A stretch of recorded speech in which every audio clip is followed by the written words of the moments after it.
살아계신 하나님 아버지, 감사와 찬송과 영광을 올려드립니다. 아멘. 오늘도 저희들의 생명을 연장시켜 주셨고 새로운 한 날을 허락하시고 저희들의 발걸음을 아버지의 집으로 옮겨주셔서 하루를 시작하며 하나님께 찬송과 기도와 말씀을 듣고 시작하게 해주시니 아버지 감사합니다. 아멘. 아버지 하나님, 오늘 하루를 마감할 때에는 오늘 아침에 이 아침에 주신 말씀을 우리의 삶 가운데 실천하며 그 삶대로 그 말씀대로 오늘 한 날을 잘 살았다라고 스스로 고백할 수 있는 그런 한 날을 살 수 있도록 이 시간 한 사람 한 사람 심령 위에 임마누엘로 함께해 주옵소서. 아멘. 아버지, 하나님께서 저희들 이 땅을 떠나게 하시고 부르시는 그날에 후회하는 인생이 아니라 주님.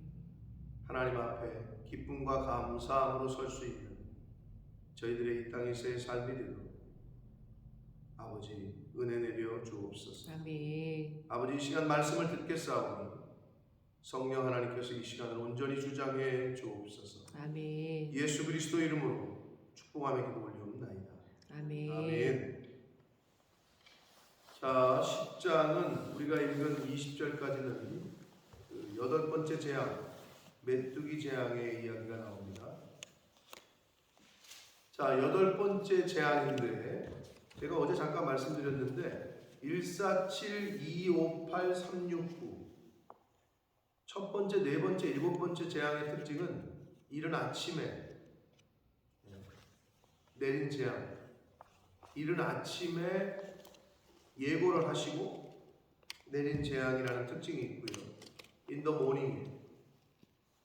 258, 두 번째, 다섯 번째, 여덟 번째, 오늘이 이제 여덟 번째인데 이 재앙의 특징은 to the palace, 왕궁으로 가서 예고를 하고 내렸다는 특징이 있어요. 그 마지막으로 369, 세 번째, 여섯 번째, 아홉 번째 재앙은 사전 예고 없이 내린 재앙. 이렇게 좀 특징이 있어요. 일괄적이지가 않아요.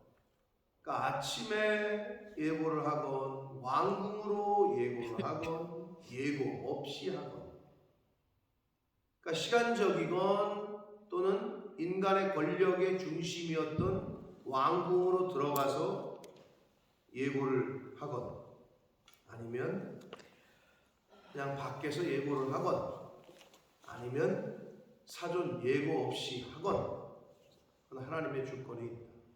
그러니까 하나님의 재앙이 어디 어느 때 그리고 어느 장소 그를 불문하고 내려졌다. 이런 특징이 있습니다. 그리고 아홉 가지의 재앙은 이제 자연 현상과 동물들이나 이런 것들을 통해서 재앙을 내리셨다면 10번째는 하나님께서 직접 행하셨다.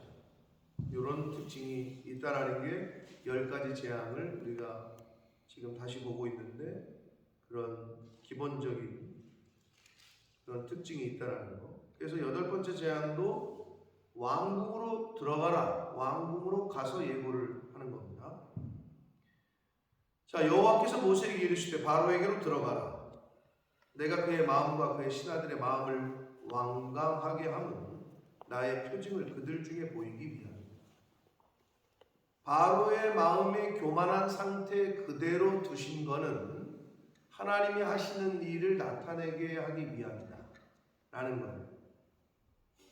그러니까 여러분도 저 사람 왜 안 변하지? 저 사람 저렇게 하는데 왜 안 변하지? 비슷해. 그걸 통해서 하나님이 하시는 일을 나타내고자 하심이죠. 그렇게 생각하시면 돼요. 거기 그거에 낙심할 필요도 없고 그거에 반응할 필요도 없고, 바로가 왜 이렇게 안 변하지? 바로의 교만한 마음 그 상태를 그대로 그냥 하나님은 들어 쓰시는 건데 이유가 뭐야? 나의 표징을 그들 중에 보이기 위함이다. 하나님이 하시는 일을 보이기 위함. 그리고 모세에게는 말씀하시기를 내게 내가 애굽에서 행한 일들 곧 내가 그들 가운데서 행한 표징을 내 아들과 내 자손의 귀에 전하기 위함이라. 하나님이 행하신 일들을 자손들에게 알리기 위해서. 그래서 이렇게 딜레이 시키고 있는 거고 재앙들을 내리고 있는 거다라고 알려주셨어요. 너희는 내가 여호와인 줄, 참 신인 줄, 스스로 존재하는 자인 줄을 알아야 된다라고 말씀하십니다. 자, 모세와 아론이 바로에게 들어가서 그랬어요. 자, 258 왕궁으로 들어갔다고 그랬죠. 물론 아침에 바로를 만나기도 했지만 왕궁으로 들어간다는 것은 더 약간 쉽진 않았을 거예요. 그 권력의 중심부로 들어가는 거고, 이번에 들어가면 목자리 죽을 수도 있겠다, 뭐 이런 생각을 했을 거예요. 쉽지 않아요. 그런데 또 들어가고 있어요. 하나님 아무리 얘기해도 안 들어요. 뭘 자꾸 가라 그러세요. 뭐 이런 마음이 있을 것도 같은데 그래도 가. 성도는 하나님이 말씀하시면 그냥 그대로 하면 됩니다. 들어가려니까 또 들어가고 있어요. 히브리 사람의 하나님 여호와께서 말씀하시기를 내가 어느 때까지 내 앞에 겸비하지 아니하겠느냐라고 말씀합니다. 근데 이거를 겸비라고 번역을 했는데 문자 그대로 직역을 하면 어떤 얘기냐면 내 앞에 와서 엎드리지 않겠느냐 이거예요. 부복하지 않겠느냐. 그러니까 내 앞으로 와서 엎드리지 않겠느냐 이거예요. 어떻게 보면 항복하지 않겠느냐, 너 그만 교만하고. 근데 이거를 겸비라는 표현을 했습니다. 어느 때까지 항복하지 않겠느냐, 어느 때까지 내 앞으로 나와서 엎드리지 않겠느냐 이렇게 묻고 계신 거예요. 내 백성을 보내라, 그들이 나를 섬길 것이다. 계속 말씀하시잖아요, 이 말씀을. 그러면 전하는 사람의 입장에서는 아무리 전해도 안 듣는데 또 말해요 이 말을? 이럴 수 있잖아요. 오늘날 저와 여러분도 마찬가지. 하나님 이거 또 해요? 이거 또 하라고요 가서? 변하지도 않는 거? 되지도 않는 거? 가서 또 말해요? 성도는 결과에 상관없이 하나님의 말씀을 그대로 전하기만 하면 되는 거예요. 결과에 상관없이. 전하라고 하셨으니까 전하는 거죠. 근데 쉽진 않죠. 쉽진 않아요. 그래도 모세는 지금 그대로 하고 있어요. 네가 만일 내 백성 보내기를 거절하면 내일 내가 메뚜기를 내 경내에 들어가게 하겠다. 사전 예고를 합니다. 메뚜기 재앙을 예고합니다. 메뚜기가 지면을 덮어서 사람이 땅을 볼 수 없을 것이고 메뚜기가 내게 남은 우박의 재앙을 피하고 남은 것들을 모조리 다 갈아먹을 것이다. 모든 열매들을 먹어 치울 거다 이 말이에요. 또 내 집들과 내 모든 신하의 집들과 모든 애굽 사람의 집들에 가득하게 될 거다. 이는 내 아버지가 내 조상이 이 땅에 있었던 그날로부터 오늘까지 보지 못하던 것이다. 그렇게 가서 전하는 거예요. 근데 당시에 애굽 사람들은 메뚜기 재앙, 메뚜기가 그 메뚜기 형상의 우상을 섬기고 있었어요. 세라피스라는 우상이 있었단 말이에요. 그 당시 메뚜기 형상의 그 우상을 섬겼어요. 그러니까 하나님께서는 그들이 섬기던 우상, 그들이 우상으로 섬겼던 나일강 뭐 등등 개구리, 다산의 우상, 메뚜기 이런 것들을 다 들어서 사용하심으로 그들이 섬기던 우상을 조롱거리가 되게 하시는 그러한 재앙을 지금 내리고 계십니다. 7절 바로의 신하들이 그에게 말합니다. 어느 때까지 이 사람들이 우리의 함정이 되리이까? 그러니까 이 바로의 신하들은 그래도 좀 지각이 있었던 것 같아요. 그 사람들을 보내어 그들의 하나님 여호와를 섬기게 하십시오. 왕은 아직도 애굽이 망한 줄을 알지 못하십니까? 이건 약간 목숨 내놓고 축원을 한 거예요. 이랬다가는 왕, 실제로 이렇게 말했다가는 왕한테 목자를 죽었을 수도 있어요. 당시에. 근데 지금 목을 내놓고 얘기하는 거예요. 우리 애굽 이제 망했습니다. 어느 때까지 또 지금 그러시려고 그러냐. 저 모세의 말대로 좀 하십시오. 이 말이거든요, 지금. 그런데도 이 교만함이, 바로의 교만함이 상황 판단을 못해요. 그리고 지금 자신이 처한 상황에 대한 올바른 판단을 잘 못 내리고. 왜냐? 이제 밑에 보시면 모세와 아론을 바로에게로 다시 데려오라고 해요. 그러더니 바로가 그들에게 이르되 가서 너희 하나님 여호와를 섬기는데 갈 자가 누구냐 이렇게 물어요. 모세가 이르되 우리가 여호와 앞에 절기를 지킬 것인지 우리가 남녀노소와 양과 소를 데리고 가겠다. 남녀노소, 남자건 여자건 늙은이건 어린이건 할 것 없이, 그리고 우리의 가축들도 다 데리고 가겠다. 근데 바로가 뭐라고 물었다고요? 야 가라. 근데 누가 간다고? 라고 갈 자가 누구냐고 물었잖아요. 바로는 지금 타협을 유도하고 있어요. 보내긴 보내주는데, 그러면서 10절 보면 바로가 그들에게 이르되 내가 너희와 너희의 어린 아이들을 보내면 여호와가 너희와 함께 함과 같으니라. 보라, 그것이 너희에게는 나쁜 것이니라. 말이 어렵죠. 10절은 한 10번 읽어도 무슨 말인지 잘 모르실 거예요. 이제 그럴 때 영어 성경을 보시면 조금 더 이해가 되시고, 원문을 보면 더 직역하기 쉬운데, 좋게 원문에 가깝게 번역한 공동번역, 천주교와 기독교 신학자들이 같이 모여서 번역한 걸 공동번역이라고 하거든요. 천주교 쪽과 기독교 쪽에서 같이 번역한 걸 공동번역이라는데, 거긴 이렇게 돼 있어요. 가족들과 함께 내보내게 해달라고 여호와께 실컷 빌어보아라. 내가 너희에게 식구들을 딸려 보낼 것 같으냐? 허튼 수작 부리지 마라. 요게 원문에 가까운 거예요. 바로가 이렇게 얘기를 한 거라고. 10절이. 야, 니네가 가족들 다 데리고 간다고? 니네 야훼, 즉 하나님 앞에 간구해 봐라. 내가 보낼 것 같으냐 이것들아? 이런 뉘앙스야. 10절이. 그러면서 뭐라고 얘기하느냐? 그렇게 못하고 그렇게 하지 말고 장정만 가서 여호와를 섬기라.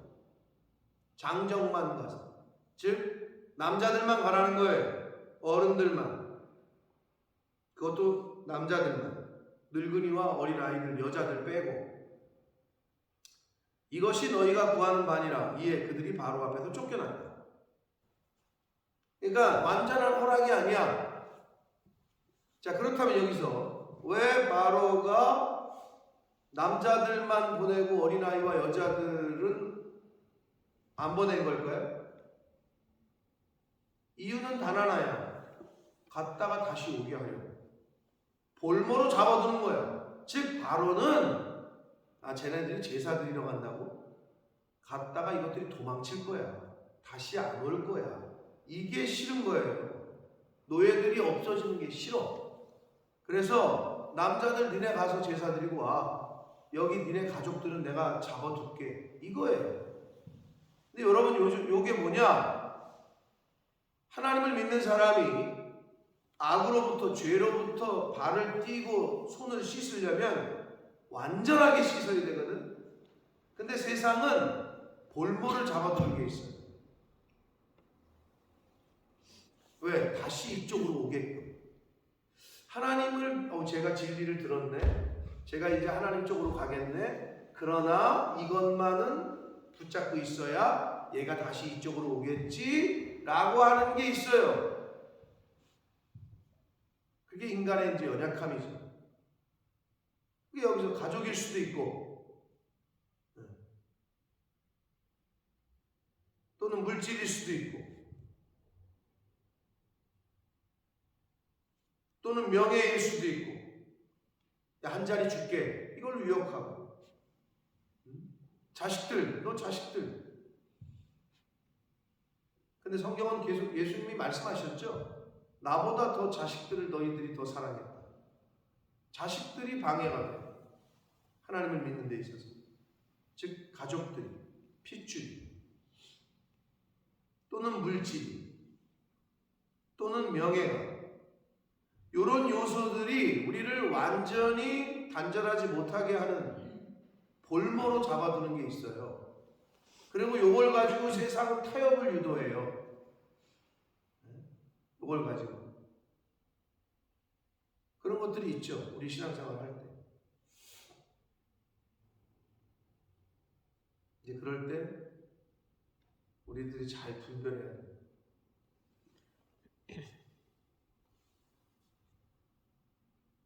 섞이면 안 되는데 이게 자꾸 혼합시키려고 타협을 유도하고 아유 뭘 새벽 예배까지 가 주일만 가면 되지 밥을 매일 왜 먹어 일주일에 한 번만 먹지 뭘 그렇게까지 해 그냥 적당하게 하지 이런 것들이 있다. 그리고 이렇게까지 하면은 이 자리를 줄 테니 이렇게까지 해라. 뭐 이런 거. 그게 요 세상에서 유혹하고 타협을 유도하는 것들. 오늘날에도 있다. 그러자 12절 여호와께서 모세에게 이르시되 애굽 온 땅 위에 내 손을 내밀어 메뚜기를 애굽 땅에 올라오게 하여 우박에 상하지 아니한 밭의 모든 채소를 먹게 하라. 메뚜기 재앙을 시행시키십니다. 그러자 모세가 애굽 땅 위에 그 지팡이를 들매 여호와께서 동풍을 일으켜 온 낮과 온 밤에 불게 하시니 아침이 되매 동풍 메뚜기 떼를 부러뜨렸다. 이 동풍은 아라비아 사막 쪽에서 부는 바람. 그래서 이 바람으로 메뚜기 떼를 애굽 지역에 완전히 그냥 뒤덮게 하신 거예요. 하나님께서. 메뚜기가 애굽 온 땅에 이르러 그 사방에 내림에 그 피해가 심하니 이런 메뚜기는 전에도 없었고 후에도 없었다. 메뚜기가 온 땅을 덮어 땅의 어둠이 어둡게 되었으며 메뚜기가 우박에 상하지 아니한 밭의 채소와 나무 열매를 다 먹었으므로 애굽 온 땅에서 나무나 밭의 채소나 푸른 것은 아예 하나도 남는 것이 없다는 거예요.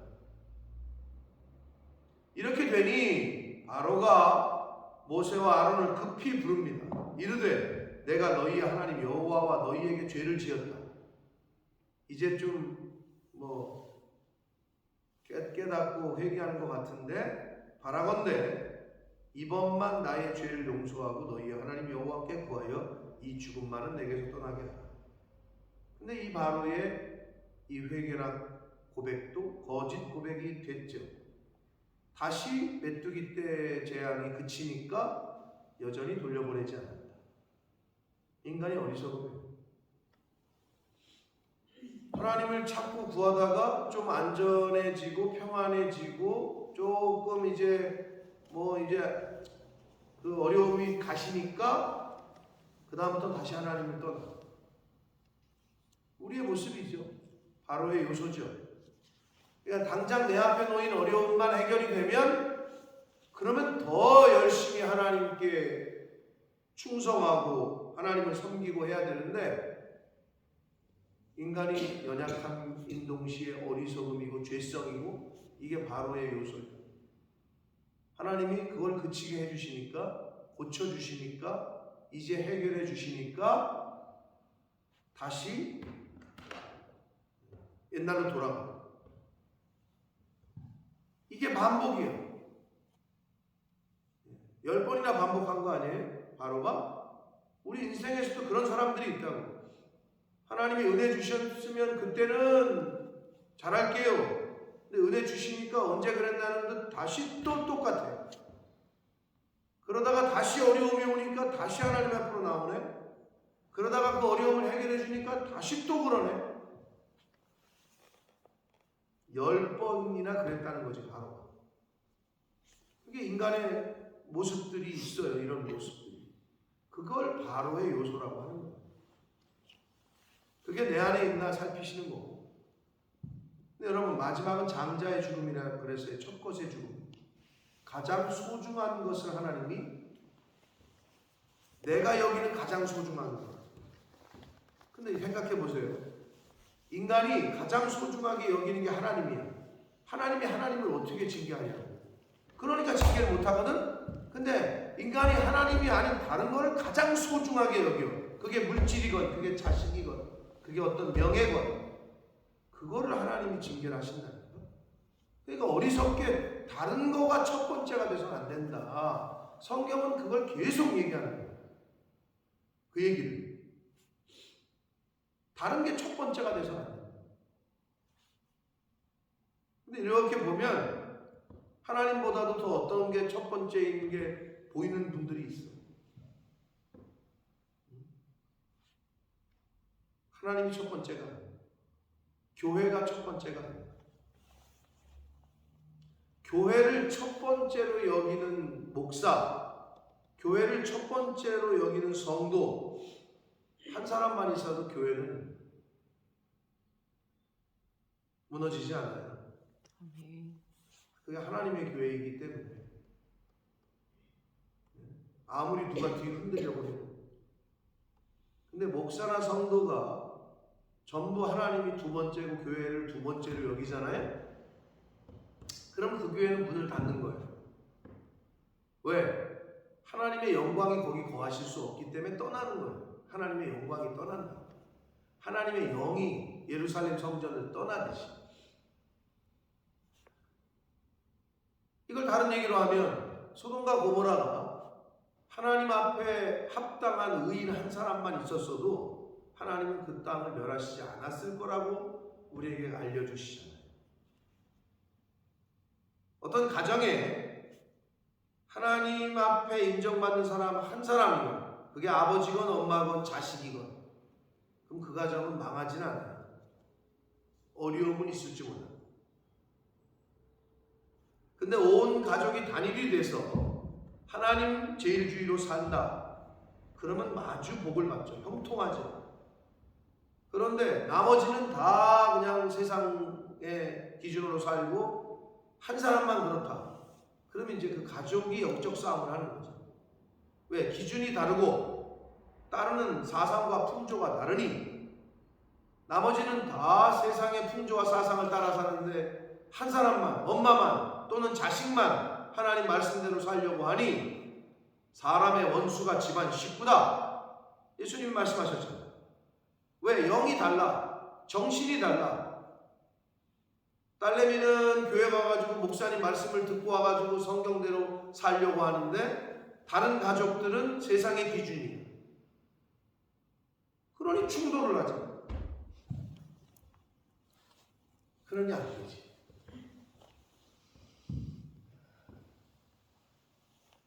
하나님은 남녀노소 심지어 동물까지도 다 데리고 와서 예배드려라 이렇게 말씀하셨다. 그래서 온 가족이 단일된 신앙, 단일된 말씀, 하나 된 이것이 굉장히 중요합니다. 그래서 이 신앙의 수준이 다르면 또 어떻게 돼요? 어렵잖아요. 초신자, 신앙이 아직 초신자. 엄마는 신앙이 온전히 하나님이 제일이야. 근데 아빠는 아직 어려, 신앙이. 자식들도 마찬가지고. 그럼 여러 가지가 걸리는 거죠. 시간의 구별, 아니 주일날 이번 한 번만 우리 놀러 가지, 가족들 한 번. 또 물질의 구별, 아니 무슨 놈의 헌금을 그렇게 많이 해. 다 충돌이야. 또 육체, 봉사하는 거, 아니 왜 맨날 교회 가서 그렇게 시간을 써? 다 충돌이야. 다. 그 십자가를 져야 되는 거지. 멍에를 져야 되는 거지. 안 믿는 사람과 결혼하면 다 충돌이 되지. 온전한 헌신이 될 수가 없죠. 번 오퍼링, 온전히 나를 하나님 앞에 불살라 드릴 수 없죠. 아, 저 빨리 가야 돼요, 남편이. 그래, 안 되지. 가야지. 헌신이 안 되지. 어떻게 헌신이 돼? 온전한 신앙생활을 하기가 어렵다는 거예요.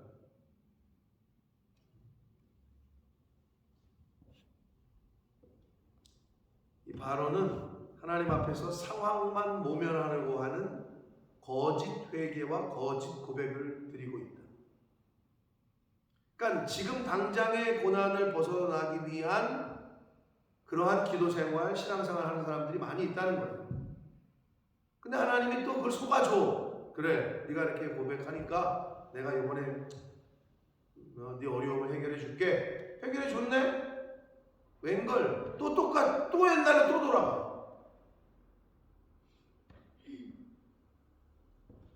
그게 바로의 요소예요. 그가 바로에게 나가서 여호와께 구하며 여호와께서 돌이켜 강렬한 서풍을 불게 하사 메뚜기를 홍해에서 몰아넣으시니 애굽 온 땅에 메뚜기가 하나도 남지 않았다. 자, 그럼 여러분 여기서 하나님이 바로가 이렇게 또 배신할 거를 몰라서 거짓 고백인 걸 몰라서 이렇게 하셨을까? 그렇지 않다는 거예요. 두 가지 이유가 있어요. 첫 번째는 이렇게 함으로 모세가 하나님의 종인 것을 만인 앞에 드러내게 하시기 위해서 모세를 통해서 메뚜기 재앙을 내리기도 하셨다가 거두기도 하셔요. 왜? 하나님의 종인 걸 드러나게 하시기 위해서. 하나님께서 주의 종을 통해서 그 가정에 복을 주시기도 하시고 벌을 주시기도 하시고. 그래서 무서운 거예요.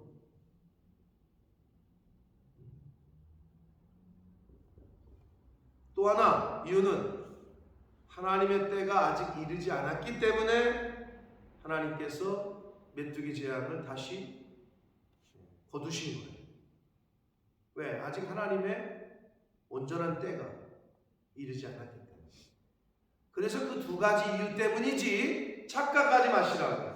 바로가 진정한 회개를 해가지고 그 재앙이 없어진 게 아니야. 착각하면 안 돼. 내가 하나님 앞에 나가서 기도했더니 하나님께서 나의 지금 어려운 상황을 해결해 주셨다. 그거보다는 하나님이 하시는 일을 계속 진행시키시는 거야, 하나님이. 예를 들어서 하나님이 그러면 그 사람이 또 가서 또 손바닥 뒤집듯 또 그럴 걸 모르셨간?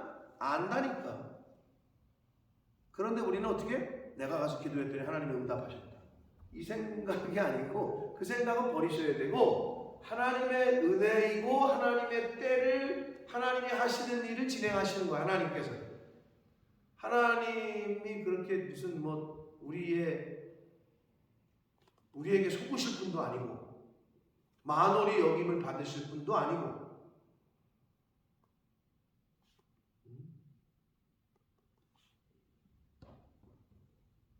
알고도 속아주는 거예요. 또 그럴 걸 알면서도 그냥 웃어주는 거예요.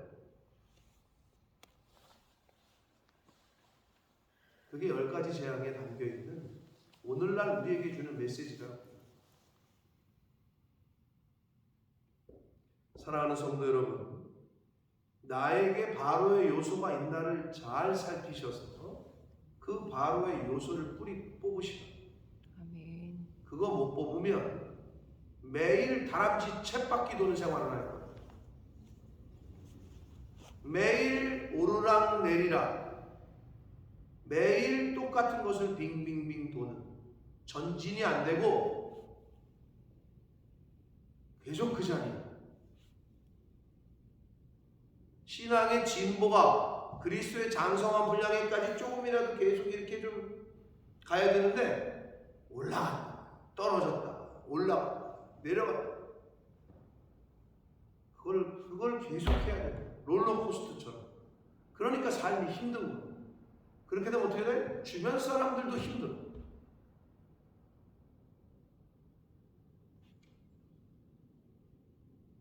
그게 바로의 요소가 있었어요.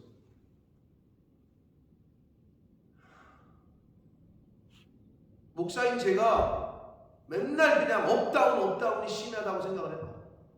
가정에서 부모가 애들이 막 정신 못 차릴 정도로 오늘은 엄마 아빠가 너무 좋아. 근데 어느 날은 갔더니 엄마 아빠가 갑자기 급 우울해져가지고 다운돼가지고 말도 못 붙여. 이런 애들은 정서적으로 불안한 거예요. 그렇죠?